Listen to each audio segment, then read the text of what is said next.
Hi. When we survive the causes of PTSD in us, it has us thinking the wrong way a lot of times, especially if the cause was domestic violence. We end up telling ourselves that we're not worth loving anymore.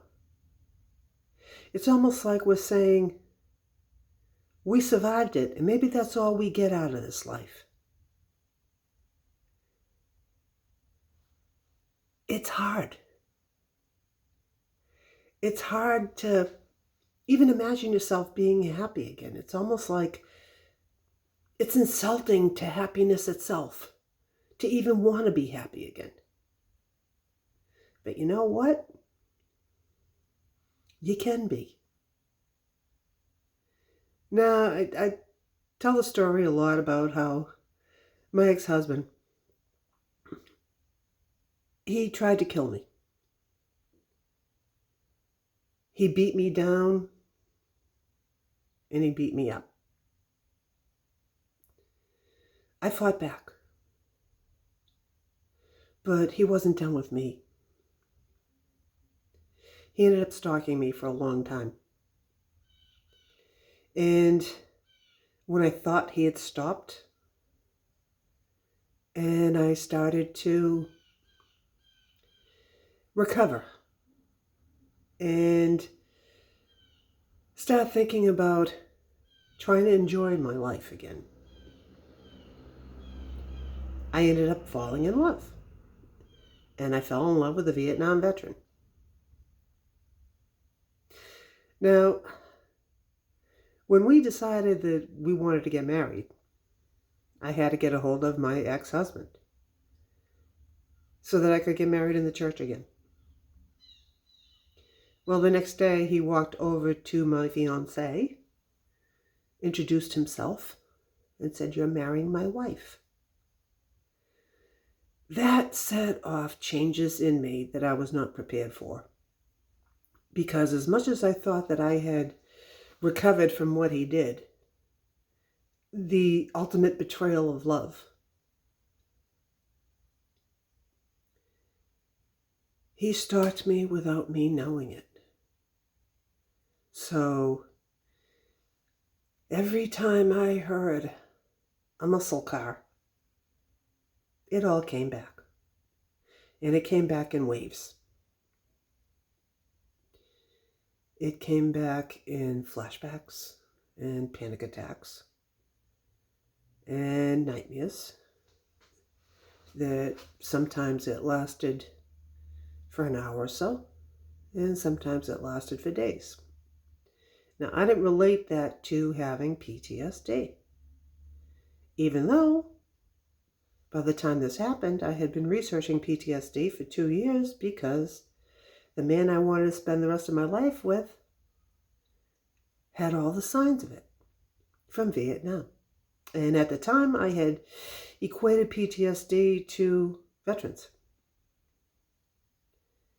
With his battle, it was constant. But it wasn't for me. So it was really, really hard for me to say, okay, that must be what I have. Because all the research I had done, it wasn't in it. Now, when you are robbed of the love you give, it hurts. And it takes away a lot from inside of you. But my husband and I, my second husband and I met in 1982. We're still together. And when I hired a DJ for our wedding, I was going through a bunch of songs And I'm saying, yeah, I like that, I like that, I like that. But yeah, no song really explained the way I was feeling about him. Until I heard A 1 in a Million by Larry Graham. And it expressed the way that I was feeling. It expressed the way my groom was feeling about me. Because he had been married before too.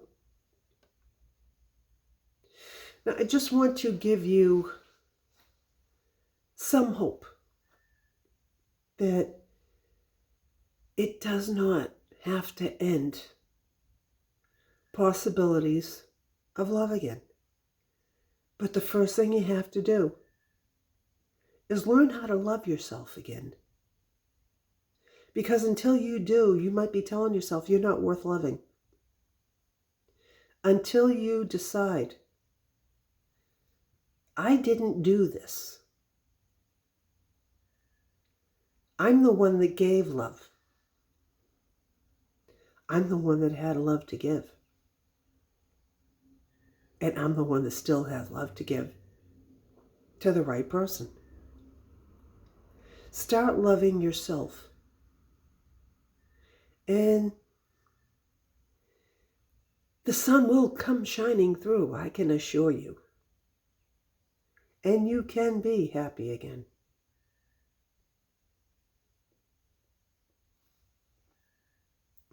Enjoy the video.